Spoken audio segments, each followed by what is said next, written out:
Good morning, good morning, good morning, colleagues and friends, to our season 4 of the Empower Hour, hosted by the eLearning Directorate of WCED.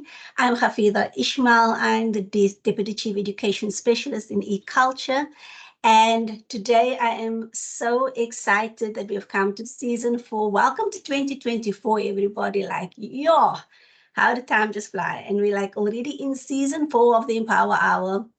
If you have been with us from the start, then you know that there has been such amazing guests on the show, if I can call it that. There's been so many amazing guests on the show, and there's been so much enlightenment. And the whole intention around the Empower Hour is really to provide us that space to learn, to grow, to converse, to connect, to empower our minds, to reach into our metacognition, to think about our thinking, to go into our critical reflections, and to also transform the way we do things. And the space was built on empathic leadership and creative leadership. So I am just so enthralled that we have reached already 4 seasons, and this year we are looking to make all of the previous episodes available. So please look out for that, as we will be doing so as well. By now, you can actually reach out to all the season 3 episodes you can find on our WCDE portal. So please go ahead and check out what we have done previously. But yeah, so we've come to the first episode, and I am just delighted, excited, and so blessed that we can have Mr. Mahomed as our first guest for 2024 and for our season 4. We know that this is a crucial time and a very, I'm saying it's a little bit of a difficult time as well, because he's in his denouement and he's on his way of retirement. And Mr. Mahomed has served education in such profound and indelible ways, and there's so many lessons to cultivate from him. He's such a soul-enduring human being, philosophical, mindful, service-orientated, and so directional. And I feel that it would have been a disservice to us to not receive the lessons, the wisdom, the stories from Mr. Mahomed before he leaves us. So, Mr. Mahomed, if you can please put your camera on. Yay! We're just so excited to have you here. I want to thank everyone for also joining this morning. Please, if your colleagues are not yet joined in, let them know that we have started. So yeah, Mr. Mahomed, we are just so grateful to have you with us. And I don't want to actually take up too much time just to do introductions. I actually just really, today was about delving into your story, delving into the lessons you have learned and what we can learn from you. So to give you all the time in the world, I am just going to switch off right now. So Mr. Mahomed, welcome and thank you for being here. No, thank you. Thank you very much. Good morning, everybody. Goeiemorgen, Morweni. Thank you very much for this opportunity to be with you. I have prepared a few slides, but Gafieza and I had a small discussion yesterday, and we both agreed that it might be more useful to make the session as interactive as possible.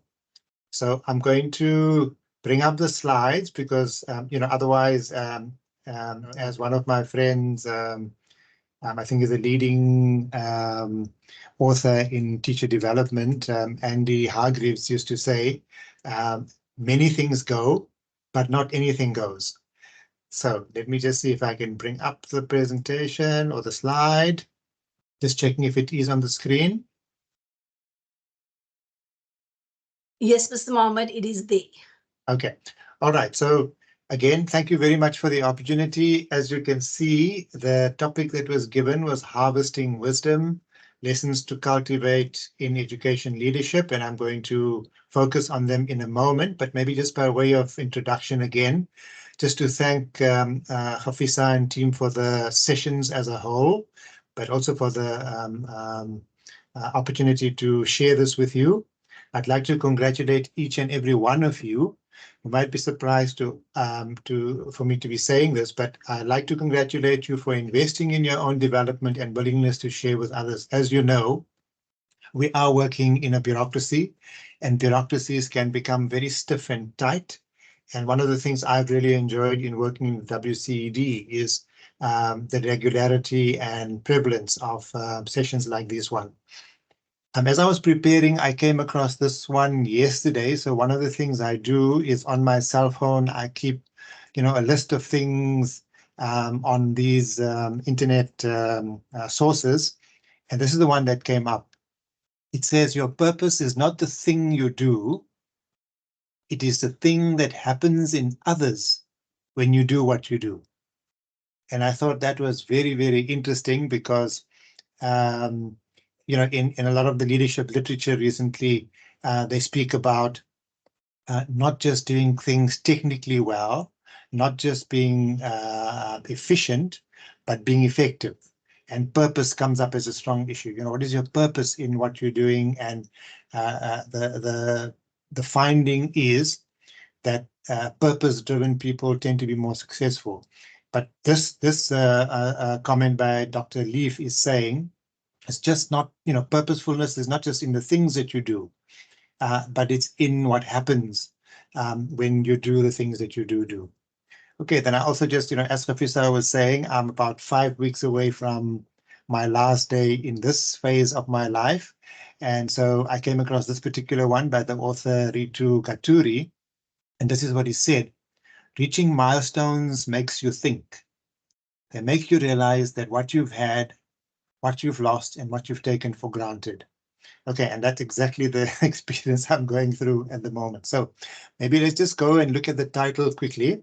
I thought it was a very interesting choice, and I thought maybe it would be useful for us to just have a little bit of a reflection on what it is that we want out of this session.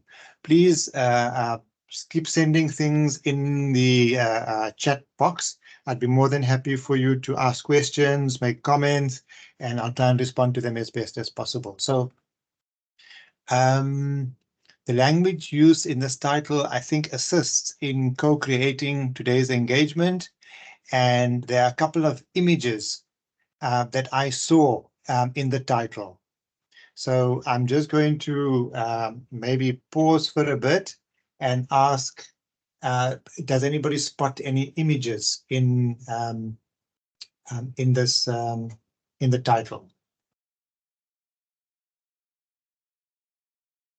Gafieza, I'm not having access to my my chat box, so maybe you'll assist me along. Yes, I will do so, Mr. Mahomed. Okay.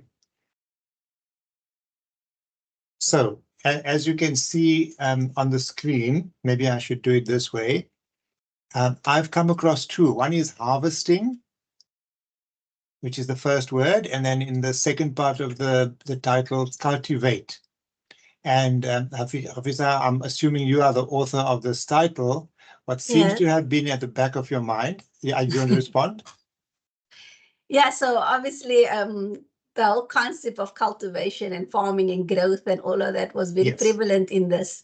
And also toiling with our hands, which means depth in our servitude. So this was really where the title in itself came across. Good. Okay, so what I've come up with is, for me, the images suggest the idea of production. And because harvesting and cultivation have got mainly to do with production in the fields, the concept of food came to mind. And then if you look at the significance of the word food, I think all of us will agree that not very many of us can live for very long without food and water. So it's a necessity. It speaks to the importance of human survival. It speaks to the importance of wellness. And in the case of good food, the concept of satisfaction and joy. Okay, so I think what you would want to have out of this interaction is some kind of exchange of ideas that would give us a sense of satisfaction in the end, a sense of the importance of things. Then the choice of the word wisdom, and I put in there, wisdom for me is actions that result in personal fulfillment and group states of satisfaction. And I've chosen the words quite deliberately because, often what people do is they distinguish between wisdom and knowledge. Okay, and wisdom being seen as a higher state of knowledge in which the person who is classified wise becomes personally fulfilled Often people like that have charisma, they have lots of followers, they have grace, etc., etc. But it's not confined to themselves. That as a result of the acquisition of wisdom, that transfers to groups of people, and that person's acquisition of wisdom leads to beneficiation in others and a group state of satisfaction. Okay. Then, if you take the word lessons in the title, obviously it's associated with learning and with knowledge. And when you say lessons are taken or lessons are made or lessons are shared, we speak about growth and desirable states of being. And Gafieza, I'm going back to the original two images, which is that, you know, we want to see growth in as many of our interactions as possible. Then leadership, as you know, is about influence over others. And maybe, you know, as part of my introduction, I was going to say that in this, in my side of the input, I'm going to be quite a bit of a crossover. So, you know, my background is obviously is in education, but you'll see quite a bit of history, geography. I come with a philosophical background. I did one master's in philosophy of education. Have always been interested in the area. But psychology and so on and so on. And so in the leadership arena, as you'll know, what happens is to get good leadership and bad leadership and, you know, all sorts of stages in between. But overall, leadership is about having influence over other people so that in the ideal situation, the best can be brought out in others. And then you use the word educational. So it is a profession and occupation. Maybe just a couple of comments around that one. So education is the biggest profession on planet Earth. About 115 million people are educators in some form or the other. Unfortunately, there's been a historical campaign for over a century, I think, originated by John Dewey, who is an education philosopher I admire greatly. Who in his lifetime made a strong campaign that education should be made the most important profession in the world, simply because nobody else takes on the responsibility of carrying over the learnings and the wisdom of previous generations to the next generation. And so he argues that it should be occupying the highest status, but as it stands, as you know, engineering, medicine, law, and the others in the social hierarchy tend to occupy. So that's an ongoing campaign. And, you know, again, Professor, you asked me to share. So I was, when I worked in the DBE, I was managing the National Teaching Awards process, and we had to do a lot of advocacy around this particular point. And one of the themes that I use recurringly is as a profession or as an occupation, we need to be doing more to increase the status of the profession, whether it would be, you know, in legal or in normative terms. But irrespective of that, as education professionals, in the way we do our work, in the way we conduct others, we influence the way, we should be influencing the way society sees us, irrespective of categorization or legalization of the status of the profession. Okay, let me pause there for a moment and just check if there are any questions or comments coming in, Gafieza, or even any comments from yourself.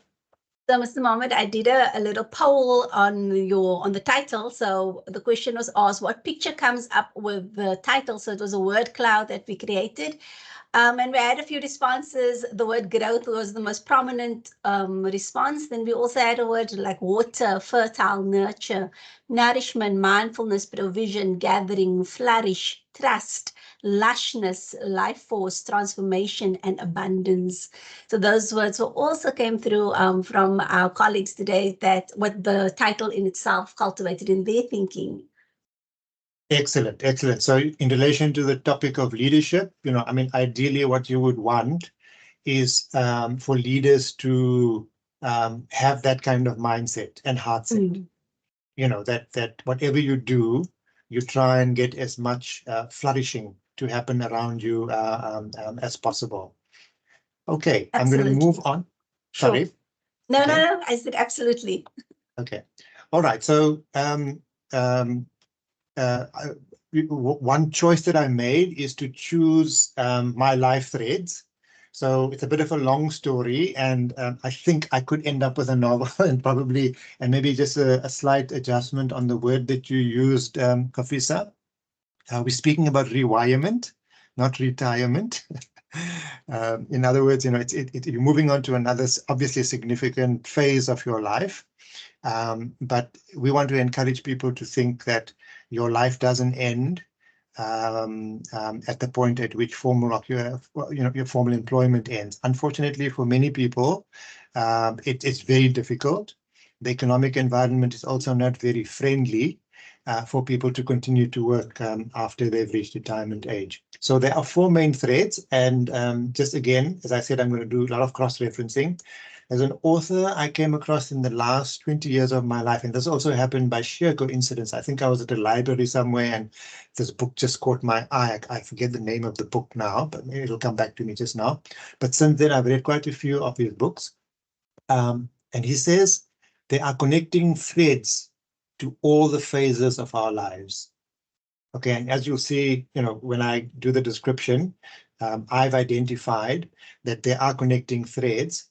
But he also makes a very interesting point. He says that all species of the same type have an underlying connection with each other. In fact, he then says all creation has got a connecting thread with each other. So, this for me is drawn from quantum science. In quantum science, the argument is that everything that exists is made up of matter, and matter is made up of two dimensions. One is particle and one is wave.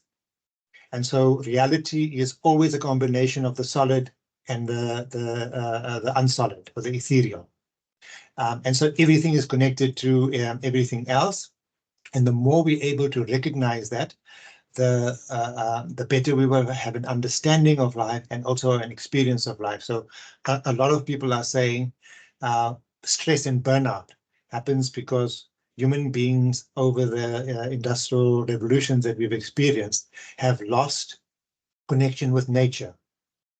And nature is very multidimensional. So nature would be trees, water, forests, mountains, oceans, but then you can also extend it beyond the planet and make it galactic, universal, cosmic.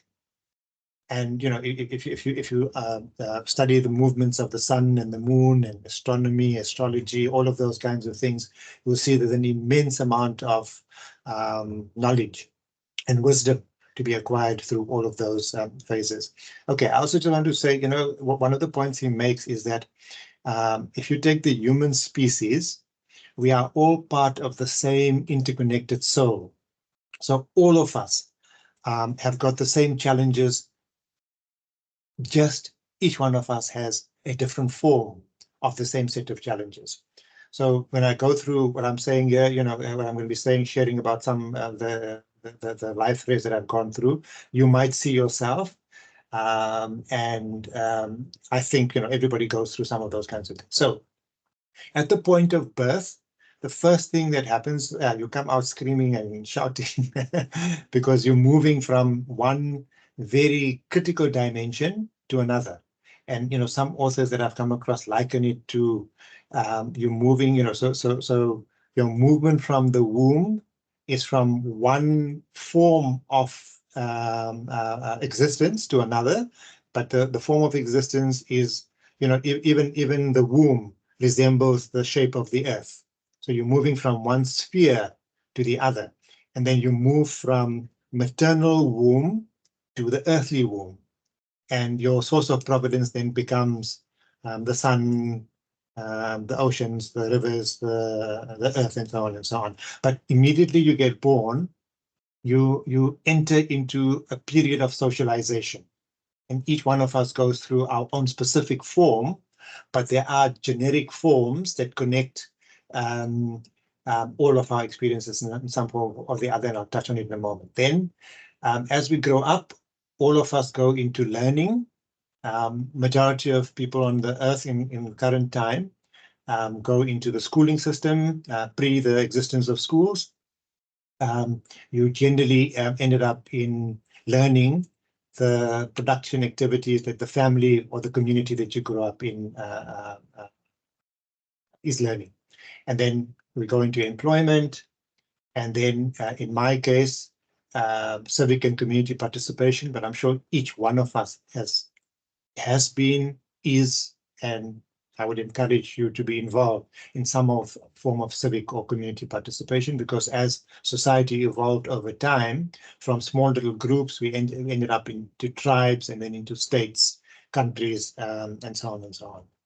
And then in my case, and I'm sure in many of your cases as well, sports was a big item in the community, and I had some talent for sport, and I became quite involved in it. And you'll see then, when I do the description, there's almost like a running thread for these all along the pathway.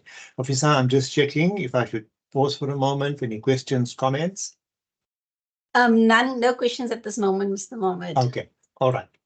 Okay, so on this slide, I start off with a picture of Mother Earth. Okay, and for me, in some form or the other, you'll see a lot of red dots there. So all those red dots are the countries that I've been very lucky enough to travel to. But I would say I've been fortunate enough, and I'm sure many of you would also be able to say, that even though you may not have been able to touch every point of planet Earth, vicariously through books, through television, through films, and so on, we've traveled far further than the dots indicate. Okay, and then depending on the level of your consciousness development, in dream states, in the ability to connect different experiences, you know, some people and some leaders have the ability to connect far beyond, you know, far beyond the geographical.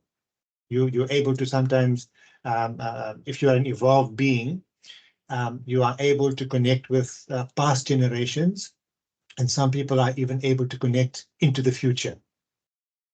I've had some experiences of that kind, particularly in moments when there are deep suffering, or when there's deep reflection, or there's deep change happening in your life. Your consciousness, your being just becomes alive and begins to fathom in much more deep ways than is normal. Okay, then I want to move on. So my grandparents were born in India, in a state called Gujarat, which is, we can do a whole talk on what has happened historically in that state at the moment. Country India is now, I think, the top 10 economies in the world. Rapid modernization that has happened in the last 10, 20 years. Just a phenomenal experience, just to go through that one. But anyway, they traveled on a very interesting dispensation. I'm still trying to, you know, understand that history fully. Some people say it was under the dispensation, you know, because India at that time was a British colony and South Africa was also a British colony. Some kind of dispensation was created. Others say that there was active recruitment on the part of the Afrikaner community that was quite strong at the time economically. But anyway, they came. So I'm just saying, you know, as part of my growth, it was even at birth, it was intercontinental, because I had grandparents who were from India, but I was born in Africa. Okay, then just moving into the African component. So sorry about the order is incorrect. I was born in Limpopo. My mother's family was from Limpopo. My father's family was from a place called Kliptown in Johannesburg, which is also historically very important in the country. But at the time of my living there, it was very cosmopolitan. We were right on the border of Soweto, which was just then recently established as part of the Group Areas Act. And then I'll come to that later, but just maybe an interesting point about Limpopo, Polokwane. Polokwane was previously called Petersburg, There's a very interesting story there about how it got named Petersburg, and there was a slight skirmish that took place where there was conquest of the local tribes, and the Afrikaner grouping then became the dominant grouping. It is a rural area. I mentioned that because immediately, I was born in a rural area, but within 4 years, I moved back to Johannesburg to my father's and grandfather's residence, and then I ended up growing in an urban environment. So I had the exposure of two continents, exposure of urban and rural as well. Then I studied for a year, just over a year at the University of Durban, Westville. So I traveled from Johannesburg, which is a very commercial city, to Durban, which was less commercial, more coastal, with a very different atmosphere. And then further along in my career, I moved to Cape Town, where I find myself at the moment. And I'll explain a few things about that in a while. Just going back to the world map. At one point, when I completed one form of employment in tertiary education in Cape Town, I then received a scholarship to study in London. I traveled all the way from South Africa to England, and had over a year's study in England. While I was there, I was able to travel to France, Germany, Sweden, Denmark, can't remember the others. And then just in terms of the dots, just to indicate, in Africa, I was able to travel to Lesotho, Botswana, Zimbabwe, Zambia, Namibia, Tanzania, Kenya, Egypt, and Nigeria. I forgot to put Nigeria in because I had a whole week in Nigeria, which is also quite a fascinating trip that I had. I had the good fortune of traveling to Australia, also on educational work, landed in Perth, went to Melbourne, attended a conference there, attended a seminar in Sydney and then Brisbane, attended a very interesting international conference in Washington, D.C., Chicago, New York.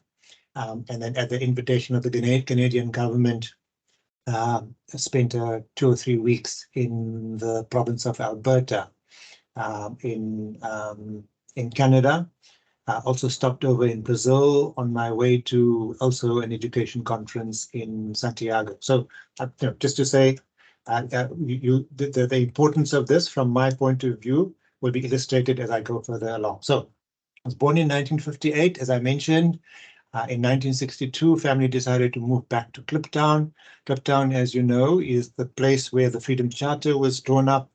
And my grandfather used to have a business which was about 500 meters away from where a lot of these activities were going on. And as a youngster, you just saw a lot of things happening, you heard a lot of things happening, but didn't make any sense at all.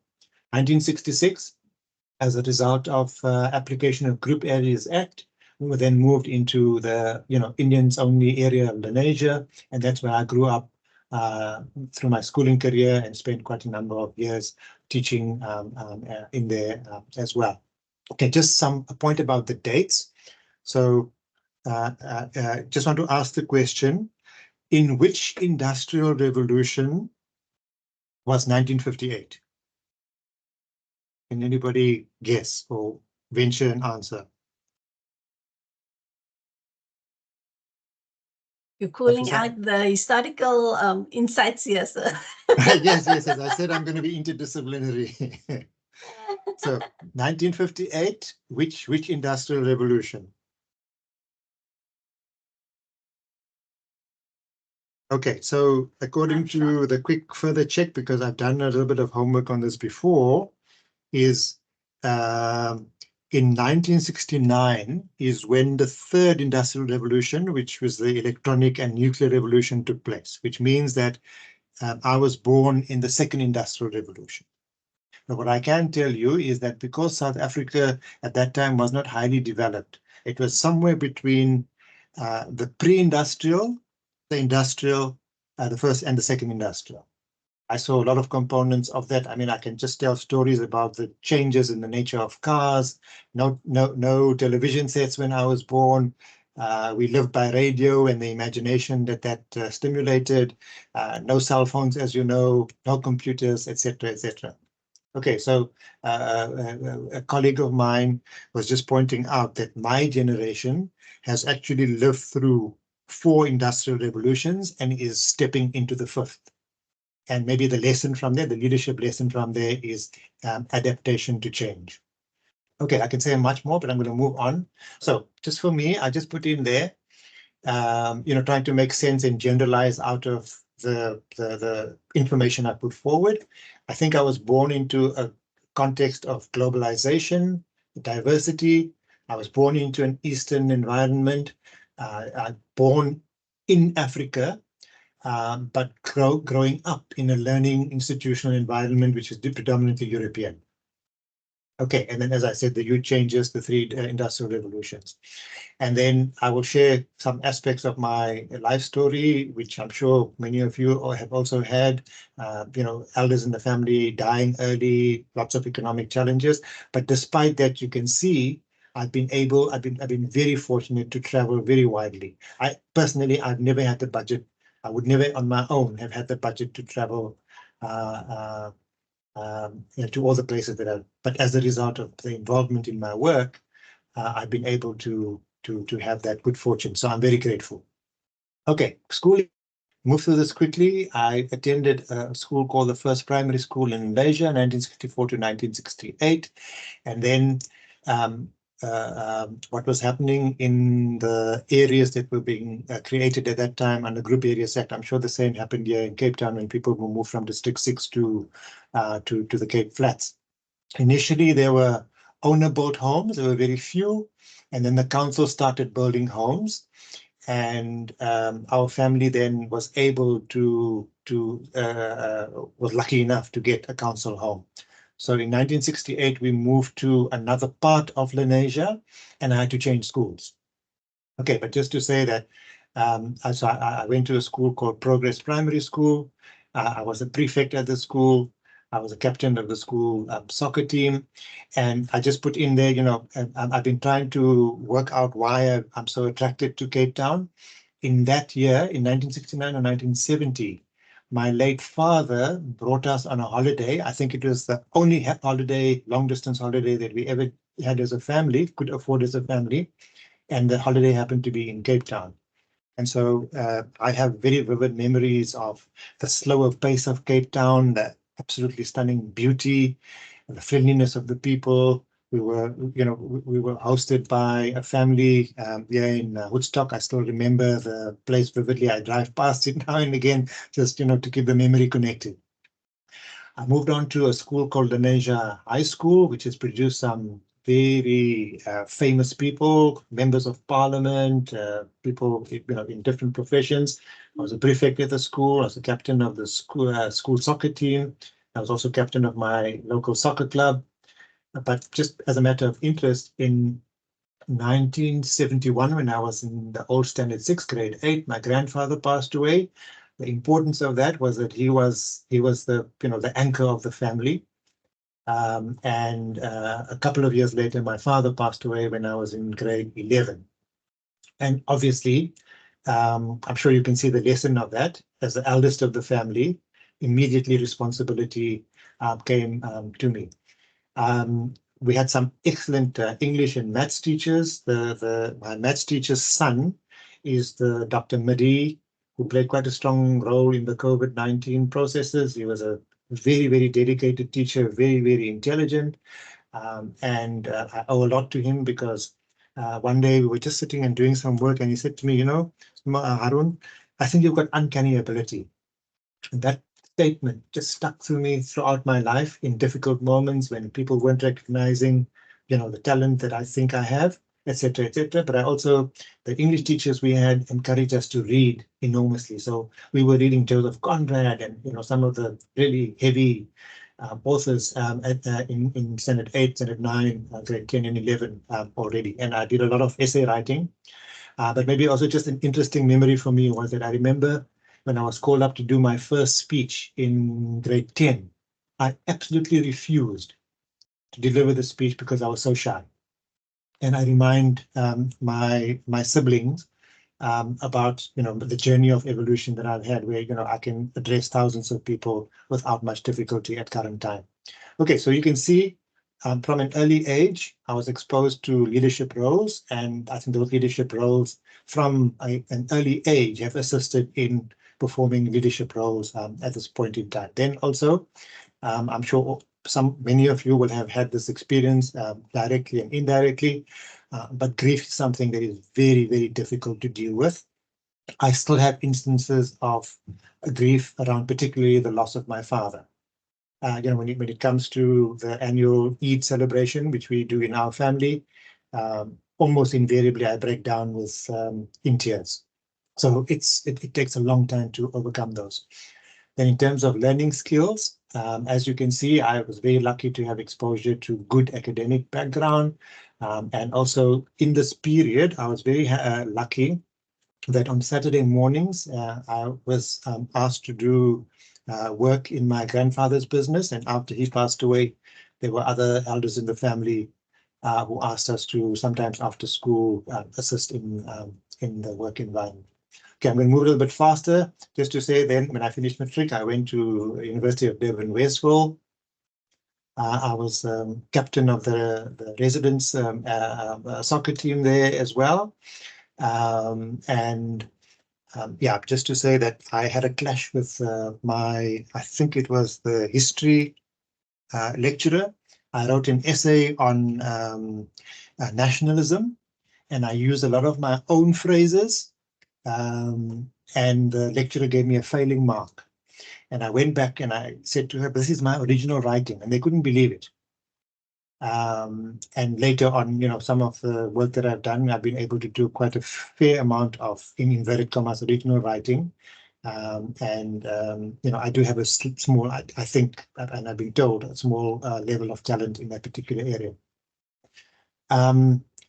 Because there were family difficulties and other complications, I decided not to continue at the University of Durban, Westville, gave up my BA studies and decided to do teaching. And I went to a college called the Transvaal College of Education, which at that time was catering for people in the classified Indian community to train as teachers. I did a senior diploma in primary education, and for some reason that institution had an arrangement where you could simultaneously register at UNISA.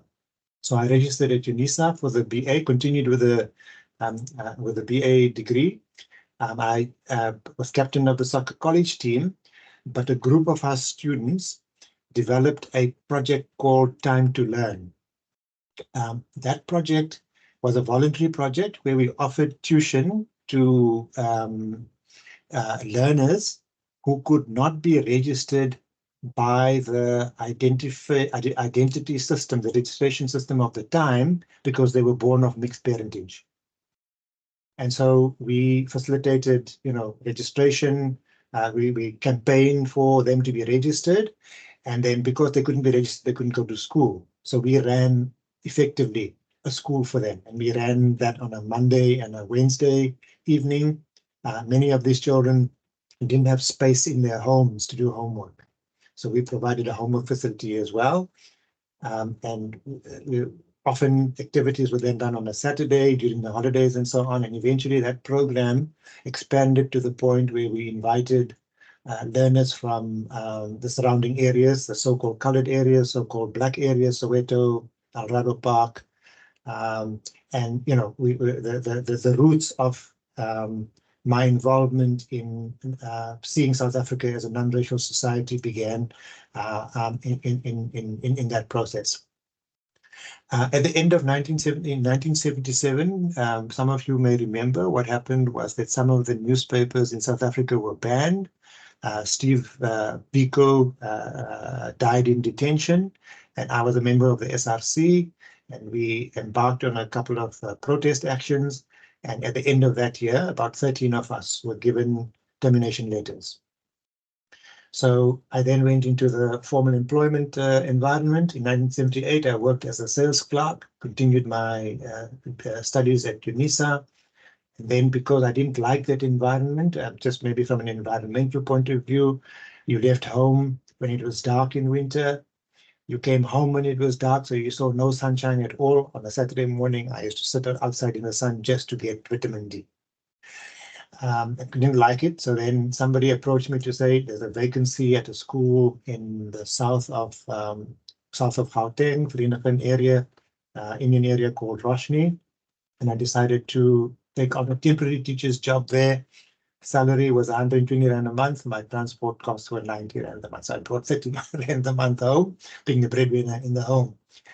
In that year, my grandmother passed away. The significance of the event, growing up in the kind of environment that I did, very strong family, fiber and structure, being the eldest in the family, her passing then led to a dispute around estates and so on and so on, into which I had to play quite a painful role to try and resolve. And eventually, after 40 years of toing and froing among the different members of the family, we were able to resolve that. Just interesting, point is that my second trip to Cape Town, a cousin of mine and myself, in our craziness, decided we would hitchhike from Lenasia to Cape Town. I can write a whole story about what I experienced on that particular journey, but just the interesting coincidence in that point is that while I was in Cape Town, my grandmother passed away and I couldn't attend the funeral. Too much regret later on in life. Okay, we'll move on a little bit quickly. I'm sure you can see the information. So yes, then, Mr. Mahomed, I think our time is also going, and yes, there are a few questions coming through as well. Yes. So maybe let the questions come. You will get a copy of this of the slide. So I'm not hung up on completing the content. Please go ahead. I think there's two questions that I have, and there's also a question that's coming from the floor. One of the comments also around how interesting and varied your background is, resilience and abounding. And I was also indicating that there's so many nuances and affecting circumstances that led you to where you are today, which is so brilliant. So one of the questions that I have is around you spoke very early on in your life, you experienced grief. And I think also with a lot of the displacement and the different kind of circumstances that you have lived through, political circumstances in so many ways that you have lived through, that there must be a strong embodiment of grief also in your life. So I just wanted to ask you about what is your greatest lessons in grief that you have learned? And I mean, I'm also thinking about how grief is such a prevalent factor in our lives right now, over the last couple of years for all of us. And it's a constant thing that we battle with in terms to navigate our lives through grief and the complexities of it. So if you can perhaps give your insights in terms of what your greatest lessons were in grief. So Mohammed, you can leave your presentation so long on the screen. I think reflecting myself twice is kind of strange. Oh, okay. So must I leave it on the screen? Yeah. Is it up again? In the background. Is it up? Yeah, it's fine. Okay. All right. Yeah. Okay. So, as I said, my personal experience of it, but you just remember, okay, yeah. So the personal experience of it is that it's long-standing. As I said, on days when there are big family gatherings, the tears come. But remember, okay, so in my experience, then there were several others. So I lost my younger brother through a car accident further down the line. And then in 2011, I lost my mum. And then there were also other close cousins, family members, aunts, uncles, so collectively, it is something that is very difficult to grapple with. And maybe, I'm not sure if the question is asking how best do we deal with it. So I think what the greatest lesson you maybe have picked okay, up. The lesson in it is that don't underestimate it when it happens, and find the ways in which you can manage it as best as possible. So different people deal with it in different ways. But for me, one of the lessons, so, as a result of my experiences, you can see I was away from home for long periods of time, physically, but also, I would say, spiritually and ontologically, because there were quite a few disputes. And with certain members of the family, I decided then to stay away. And my lesson at this point in life is that try and find a way of keeping the connection, even if it's very hard to swallow the differences. Mm. So right now I'm based in Cape Town, but I'm in daily contact with all my family members on WhatsApp, for example. Not ideal, but at least the remembrance and the connection is still there. And when you have to meet again physically, the conversations can still flow because you've kept in touch with each other over time. So I didn't do that in my younger life. And my lesson to my children and to younger people is keep connected with your family, because again, I'm drawing here on writers like Carl Jung. I'm sure people in the room will be aware of psychologists like him, who argue that your family members, your ancestors, are the conduit between you and creation as a whole. From generation to generation, more than the physical, more than the characteristics, is the soul connection. And so what that suggests then is to try and keep your ties as strong as possible. Even though there may be disagreements, you need to find ways in which you mediate the disagreements. So when I go to family gatherings and I had a dispute with somebody and the dispute is not yet resolved, I just go and greet and I walk away as quickly as possible, so that you don't continue the negative part of the relationship. I don't know if that's helpful. No, I think it's very helpful. I think it might also be making some of us emotional, good, what you are saying in itself, because it has so much depth in terms of our connections, not just with our families, but friends, people that have come and gone in our lives. And also, like recently, I read something about how life has so changed in terms of the nostalgia aspects of how we connect with family, as opposed to how things are today, and the challenge that often comes with that. And there's a lot of arguments around why that is today, why our contexts are so different in terms of how we connect with family, how we spend time with them. And I think there's grief in that in itself. And, with our way of work as well, being in service, I mean, education speaks to the depth of service.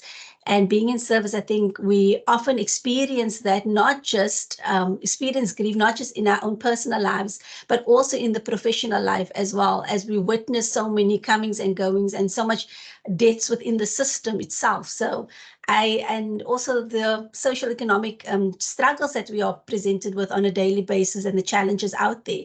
So I think it's a very important response in itself, because it hits home on multiple levels. Another question that came from the floor is that, Mr. Mahomed, this is from Malcolm, sorry, Malcolm. And he asked, who is your biggest influence in your life and why? Okay, so I've thought about that often. There've been a lot of people, so I'll mention as many of them as possible. But in latter times, in recent years, going on this theme of gratitude and grief management and so on, I would want to say my parents. Wow. Okay, and because if you think about each one of our formations, they've had the strongest role in enabling you to be where you are. Okay, so if I just think of both my parents, if you don't mind my sharing, my father was a very reserved person, and later on in life, you visit people and they say, but your dad was always very helpful. And in one or two cases, I had people saying, my marriage resulted because of your father's intervention, because that particular person married out of the caste, and there was a big family brouhaha, and my father, behind the scenes, played a brokering role. So just giving that example. Sure. But then, just later on in life, obviously, growing up in South Africa, you can't forget people like Nelson Mandela. You can't forget people like Stephen Biko, who gave his life, for the struggle. In recent years, when I came across 7 Habits of Highly Effective People, Stephen Covey made a very, very big change of direction, influence on my life. And maybe if you want me to elaborate, I'll do that later. In fact, I've got a concluding slide on the ideas that, for me, led to game-changing approaches. And then, for me, everybody I meet is the leader. Everybody I meet is the teacher. Even my fiercest critics, I don't really have enemies, but I have people who disagree with me fiercely, don't like me. That is the reality of life. But I learn from them, because when someone disagrees with you, or you disagree with someone, it's often a reflection of yourself, and gives you an opportunity to challenge yourself on changes you need to make in your own makeup. Yeah, absolutely. Sure, that's so true, Mr. Mohammed. I think we have to remember that, it's often projections that we are dealing with in terms of people, and it's not always our responsibility to have to respond or react to somebody else's projection, but rather to navigate it within ourselves, and how we are able to create that kind of management, self-management as well, and self-regulation. Another question that I have, and this is always so fascinating when I listen to you speak, or when I have a conversation with you. One of the things that always astounds me is your vast knowledge that you have, that no matter what topic you are speaking of, there is a deep historical context that you can bring in. There are the very interesting sort of did you know facts about things that comes through in what you are saying. And there's also this depth of knowledge around well-being and mindfulness and the philosophies behind certain things. And so I wanted to ask somebody that's deeply a love and learning. So how has having such a vast and eclectic knowledge in itself, how has that also equipped you within leadership and helped others in that process? Okay, no, that's a very good and interesting question. So, I mean, look, maybe the first thing I should do is to say thanks to my teachers, and also, in the community that I grew up in. There's a very strong culture of scholarship. And so, like I said, I remember one of my English teachers encouraging us to read way beyond our age. And that is also sometimes a bit of a problem, because you then grow up faster than you should be. But in the long run, it proves to be beneficial. So, what then happened was, because of my family circumstances, I'm just thinking compared with my cousins and friends, I didn't have some of the luxuries that they had. So, many of them were able to go to university without a bursary, for example, get a car at an early age, etc., etc. And I found myself sitting at home with not much to do. And so, because of the reading habit, then you sit and you read, and you just read and read and read. You while the hours away. And so it became a habit. And it's only recently that I stopped reading the newspaper on a daily basis, for example. I now use the technology. I just get news highlights. But for long periods in my life, if there's anything to read, I would just absorb it completely, wherever, in a magazine, in a train station, in a bus, or whatever the case may be. And what that does is, it obviously keeps your mind active, which is a good thing, but it keeps your mind filled. And you begin to, become informed. And then, because, as I said, in the university environment, the school environment, community environment that I grew in, people were questioning. I met with some, I'm forgetting the names now, but like I said, in the community structures that I worked in, a couple of parliamentarians, people who went on to, play and are still playing a big role in society.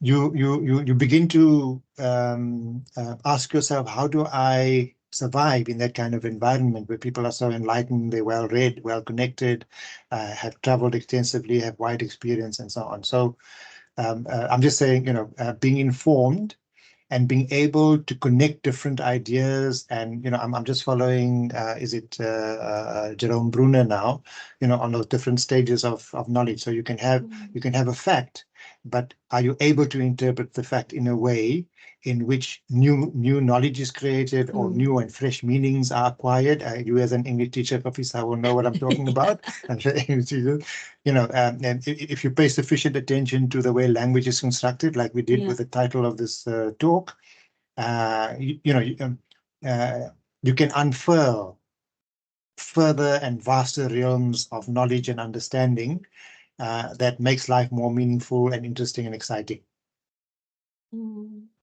Thank you, Mr. Mahomed. That's a very interesting response. There are two questions that's also from the floor. So Ms. Warda Conrad, she asked the question of, if you had your life to live again, what areas would you want to spend more energy and attention on? Yeah, okay. So I think I would probably have made slightly different career choices. Based on the science of things, because what I discovered later on, that's also in the last 10 years, is that there are certain things that I'm stronger at than what I'm doing at the moment. So like, and I'm glad Warda is asking that question, because I remember going to one of those leadership courses in Stellenbosch, where when they did the survey, what they found in my responses is that I'm a very good connector of people and ideas and things. And so I would probably have gone in earlier on in my life into more of a planning direction. Yeah. Wow. Okay, so those who are wondering what survey Mr. Mahomed is referring to, it's the Gallup Strengths Finder that actually gives you your strengths. Yes. And then there's another question around Bradley Dirks. He asked one word to describe your journey within education. Okay, so last year I was asked to speak to a group of young people. TCAS runs the Sieponiers program, and they called 3 or 4 of us. And, we're sitting in this room not far from where we are now. And it was a Saturday morning, and there were all these young people, 17, 18, 19, 20-year-olds from all across the province. And then I stepped into the room and I asked myself, what am I going to say here? How am I going to react to these people, and so on? And they broke us into small groups. And the first thing I said is, my motto in life is drawn from Bernard Shaw. Service is the price you pay for the privilege of being born. I love that. And they leapt up from me on that. But what I'm building to is that, as you can see from my life trajectory, there were lots of disappointments, lots of disruptions.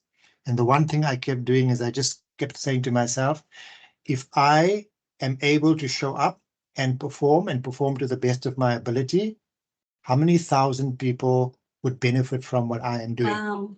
And that's how I've survived. Wow, Mama, that's profound. I love that. Service is the privilege of. Sorry, can you just say it again? Service is the price you pay for the privilege of being alive. Sure. Service is the price you pay for the privilege of being alive. Wow, it's like an amazing sentiment to leave us with also. It hits on so many levels. There's also a big thank you from Christelle Bargeisen from our eLearning Directorate that just wants to always tell you how insightful you are. And she says it's always refreshing to listen to you on various platforms, and thanking you undoubtedly for your support within our eLearning Directorate over the years. And there's also been comments around what an inspiration you have been, and your humility that you bring across. And I attest to that. There's Mr. Rampo and mentioned that about the humility you bring forth, and you certainly do, sir. There's been such an honor also to be learning from you, the way that you have shared your knowledge and how kindly and compassionately you have done so. And Mr. Walker speaks about how phenomenal you are and savant leadership. And Giselle Simpson also speaks about, I think you will remember her from our ESF. She spoke to you to say that wonderful and inspiring indeed. Another thing, Mr. Mohammed, I think just to end off, we are at 10 o'clock right now.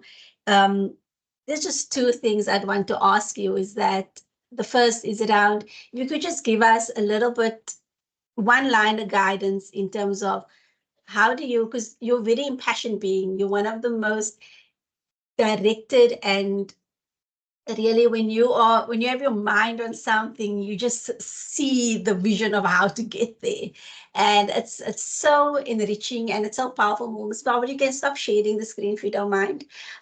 It's so enriching and so empowering in itself, and you have a way to draw people into that as well.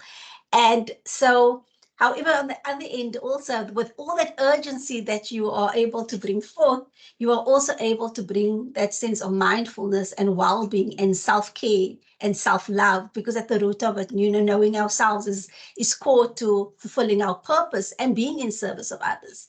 So I just want to ask if you can just give us a one-liner of understanding of how do we navigate the world of taking care of ourselves, taking care of our well-being, while at the same time meeting the urgencies that are so requested and begging from us. So in recent years, so as I said, I've had the good luck of being exposed to a lot of literature over time, diverse, sophisticated, and so on. And for a long spell in my life, I was reading Spinoza, Schopenhauer, Aristotle, Plato, those Sure. mind-busting things.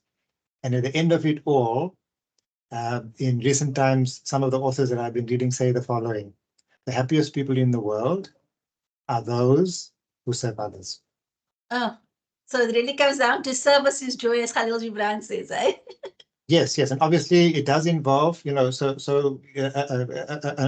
one, maybe this one might be helpful.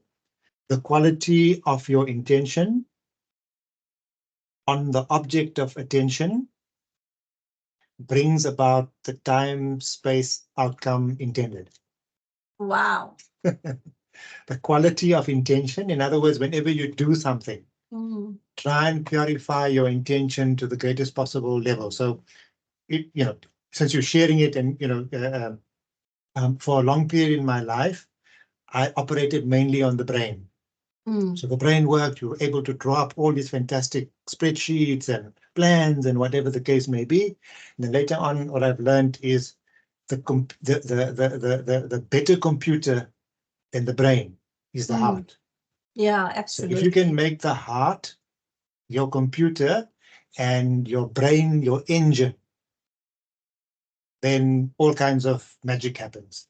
So my philosophy of leading with love is exactly where I should be staying at. Absolutely. So we have some comments in the chat that also says, thank you, sir, for everything. Sorry, somebody had, came through. Thank you, sir, for everything I could learn from you. This is from Antoinette Venter. Claire Duplessis says, thanks for sharing your journey. So inspirational. Yolanda Damon says, so profound, sir. I'll take the insights with me as I journey further through life. Ms. Conrad says, once again, know that your work and contribution has mattered. Chazal iterates what you said in terms of saying where your energy goes, where your attention goes, your energy goes. And what I said, yep, energy flows where energy attention goes. And Ms. Dudley speaks about, thank you for being an exemplary savant leader, DDG, unite and lead. And Clinton, simplicity of thought, effect of action. And I think you can read further than that. And Jaco also speak about, really love the philosophical, reflective approach to leading. Mr. Mohammed, I want to ask you maybe if you want to end off with a poem for us in terms of the work that you have that culminates maybe that heart-led leadership that you have cultivated. Okay, so I'm going to do that. I put 3 on my list, but I'm going to go with the shortest one. Okay, if tomorrow were my last, I would wake up early, pray in gratitude, breakfast with joy, bless and love everyone I have ever met, take a walk or a stretch or a swim, greet the air, sky, and the sun, whether it's grim, dark, or dull, communicate with loved ones, and continue with greeting and or making relations with work, family, and community. Checking to see that the things I consume are less than the things I give. Apply myself to seeing if the things I do can be more effective and joyful. Thank you very much for all the compliments. I will make a copy of it and it will go into my scrapbook. Thank you so much for the opportunity. Thank you, Mr. Mahomed. We really do appreciate all that you have shared today. I think I wish the session had been longer to learn more, like all the way to where you are right now. But I think we really grappled with a lot and grasped a lot of what had really shaped how you are, what you have brought into education, how you are able to manage through that, and your reflective and philosophical way of bringing that in as it hits home, and I felt very emotional throughout the session. I'm trying to think, is it just what we're saying, or is it the fact that this is his sort of rewirement session? So I'm not sure yet what that is, but I'm, from my perspective, I just want to say I'm so grateful for what I've learned from you over the years.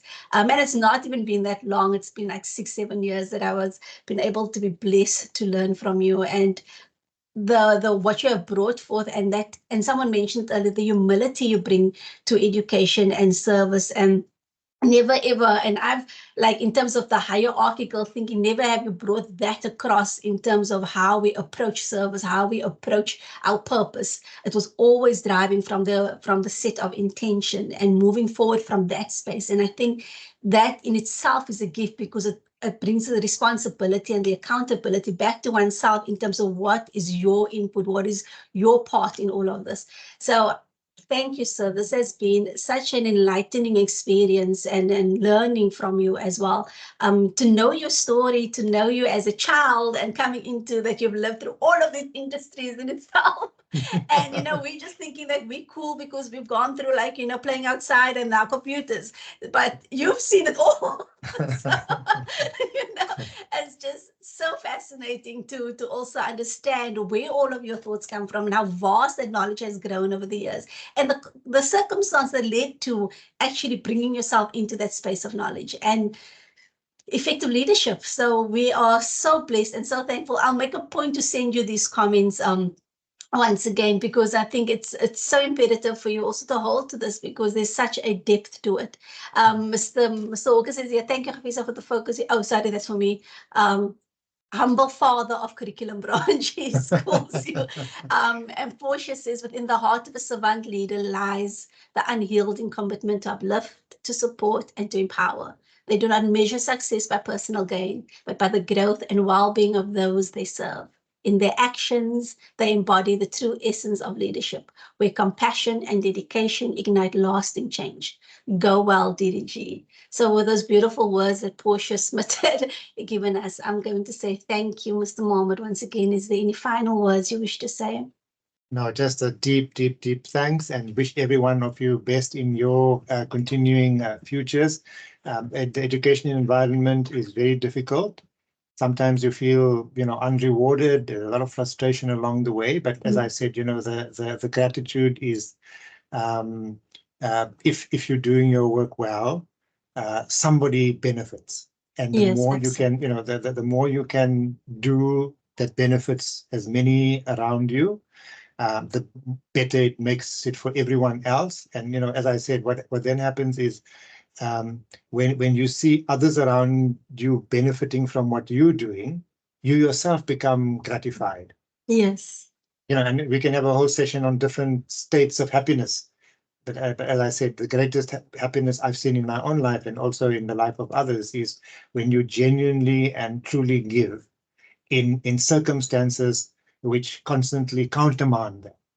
We live in a dominant culture where selfishness and self-centeredness is the dominant. Yes. And so, being a person who shows gratitude and who wants to share and give give to others, can be sometimes a very unrewarding experience, and disillusioning.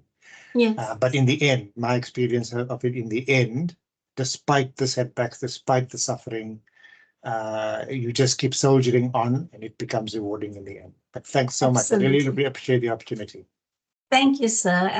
Just want to say to everyone, thank you once again for joining our session and our episode 1 of season 4. I can already feel Mr. Mohammed next year. I'll call you up and say, Mr. Mohammed, season 5 is up. Come a session on living with gratitude. So Hopefully, I'll have more time to put all maybe of you're these writing things that book together then, in a eh? much more elegant form. Maybe you're writing that book there and telling us a little bit about how you're writing that book.